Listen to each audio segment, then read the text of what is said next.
Now we have like two presenters. I don't know how you're doing this, Abhishek and Bonnie, for the first paper. We have, yeah. Cool. Can I start? Can you see the screen? Yeah, go ahead. Cool. Thank you so much for having us. It's been great so far. So our presentation today is going to be about institutional complicity in this whole smart city agenda that cities are proposing. So first, we'll walk you through what a creative city is, and then talk about universities and their specific relationships with the cities. And then we'll talk about Pittsburgh. And then finally, we'll get to the meat of it and talk about a case study on predictive policing. So this creative city is an urban planning concept that proposes that we expend a lot of public and private resources to attract this creative figure, usually a scientist or a researcher or artist, who can write grants and get a lot of money to come into the city, and hopefully this will trickle down into the other residents. However, this requires then creating infrastructure to attract this creative class over addressing the needs of current residents. In Pittsburgh in the 1950s, there was an Allegheny Conference on Community Development that was formed. This was mostly investment bankers and industrialists who came together to say, okay, we need to do something about the city. And here there's a couple of photos of the Hill District, which is very adjacent to the University of Pittsburgh and Carnegie Mellon University. And a historian described this Hill District as pound for pound the most generative Black community in the United States. It had artists, it had jazz musicians, it had playwrights. However, this Allegheny Conference on Community Development was trying to tear this down to expand universities and expand industrial centers.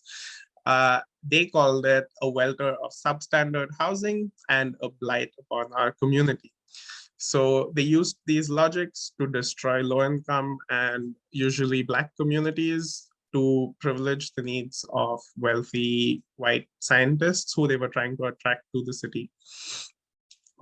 So the universities that we inhabit, we argue, have a lot of built-in complicity. Many have argued previously that they are agents of neoliberalization. They have public funding that's running out. They have lots of student debt that they encourage. There's a lot of administrative bloat. A lot of universities in the US were formed through settler colonial modes and now operate through racial capitalist modes. And they use progress narratives to paper over some of the more insidious things that they do. In Pittsburgh specifically, there's a lot of gentrification. University of Pittsburgh is the largest landlord in Pittsburgh. They have huge endowments. They get tax exemption. And they have cozy relationships with government, with corporations, and questionable relationships with communities. And board of trustees that administer these universities are usually from the capitalist class.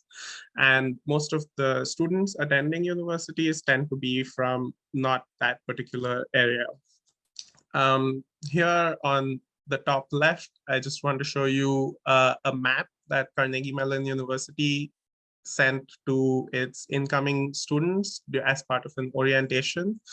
If you can notice these gaps in the map, those are all Black neighborhoods that the university conveniently left out in orienting its students to the city that they were coming into. And this is from the CMU website, where they are talking about attracting doers who solve practical problems through AI.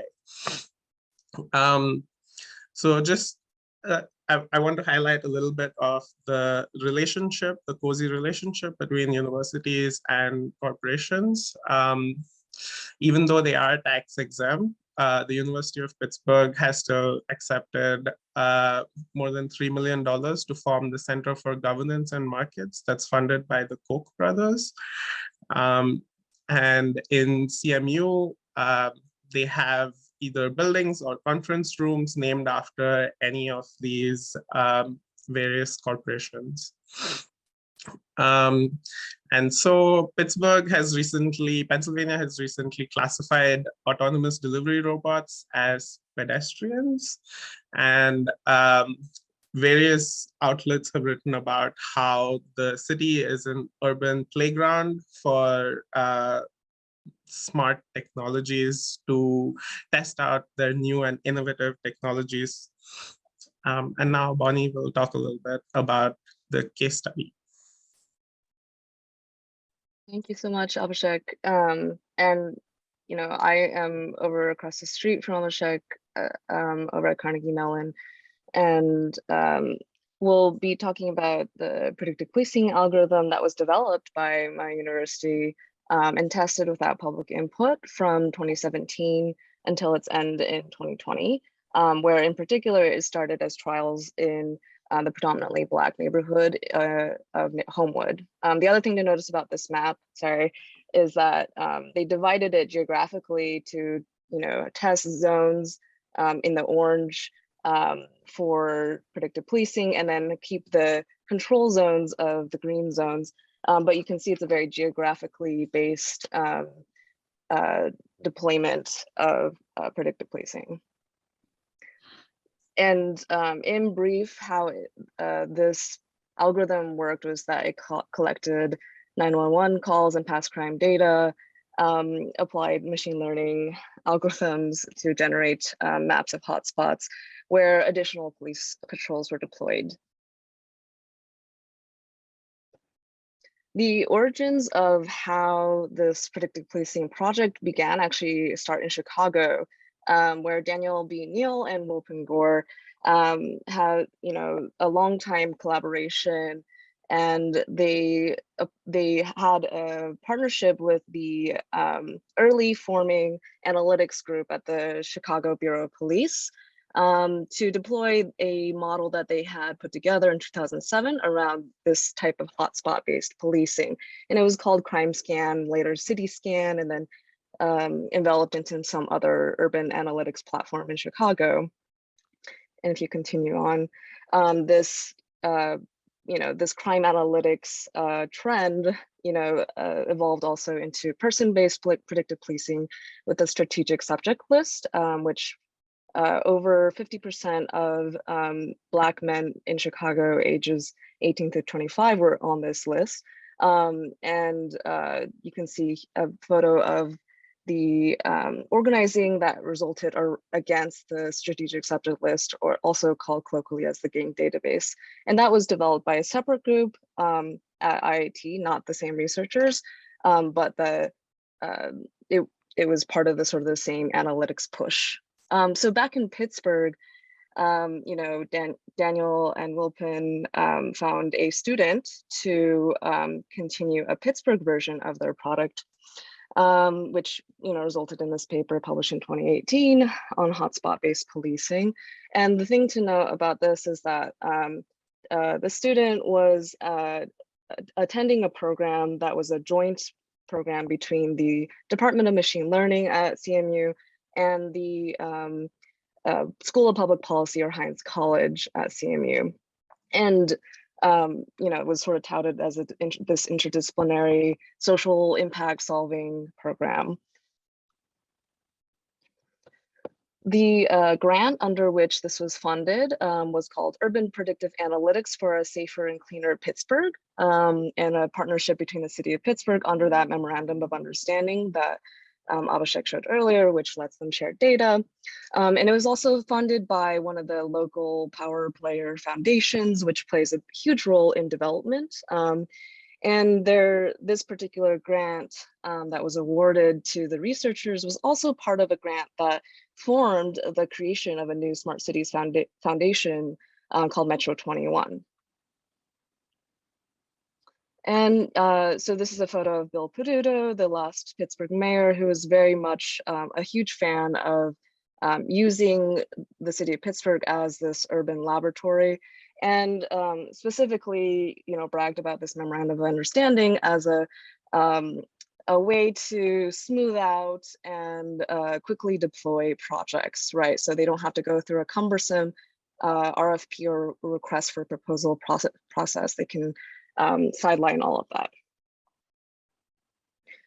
And within the actual grant proposal language itself, there is reference to urban disorder example, broken windows, and how their algorithm or their project addresses crime through similar logic, that they're cleaning up areas, reducing crime, and this kind of broken windows philosophy contributes to larger development and gentrification logic, where the cleaning up is synonymous with the cleaning up of people who commit crime. And this, link between policing and gentrification is seen all over in other cities. And in particular in Pittsburgh, development has continued to be contested, and the East Liberty neighborhood of Pittsburgh in particular saw a mass eviction of Black residents, where the property values of that neighborhood were vastly increased after a hotspot-based policing regimen as well. The other thing to note was, of course, that the community was never involved. A very patronizing system of selection for the trial run of this system, of this project, occurred between the researchers and the Bureau of Police, where they selected the high crime area in Pittsburgh, Homewood, which again is a predominantly Black neighborhood, and largely overseen, by these elite committees. The other thing to note, and Pittsburgh's not alone in this, is that there's a disproportionately high rate of arrests and incarceration of Black people in Pittsburgh, despite having a 24% Black population in the city. So in the organizing against crime scan or the predictive policing, if a coalition or a organizing group was formed called a Coalition Against Predictive Policing, Pittsburgh. And this was formed by the concerns of various community groups, including the Radical Youth Coalition of Pennsylvania and Restore the Fourth, which approached Tech for Society, a student group at Carnegie Mellon that supports grassroots orgs, and eventually spun out into CAP PGH, receiving a lot of help from folks with some legal expertise, such as at the National Lawyers Guild and ACLU, but also partnering strongly with local grassroots orgs, such as the Alliance for Police Accountability in Pittsburgh. The other thing that was interesting about this organizing was that it was largely a group of us graduate students. So I myself was at the Heinz School of Public Policy at the time, and a number of people were part of machine learning. One of the organizers got involved after he was named as someone who vetted the original predictive policing model, which was a lie. And my own fellowship also was funded by Metro 21's parent organization, Traffic 21. And in the organizing, we found that, of course, the explosive summer of 2020 with George Floyd's murder was where a lot of demands and movement concerns were heard for the first time. And predictive policing was ended that summer after the Black Activist Collective in Pittsburgh issued a set of 12 commands, one of which was to end the surveillance of Black people, and they specifically named predictive policing. And this was part of some of the outreach that we did, thankfully. Keep going. 1 minute. There's also a legislative ban that resulted in September. Continue. But the issue with that ban was that it was largely watered down by public safety and city council. And if we continue on, the main issue with that is, as a group of graduate students, from the beginning, we had been warned about our faith in systems. And if we had listened, if we had dreamed bigger, we would have found other ways to fight predictive policing that didn't necessarily rely on those systems. Continue on. Oh wait, I guess that's it. Yeah, and that is our presentation. Thank you so much.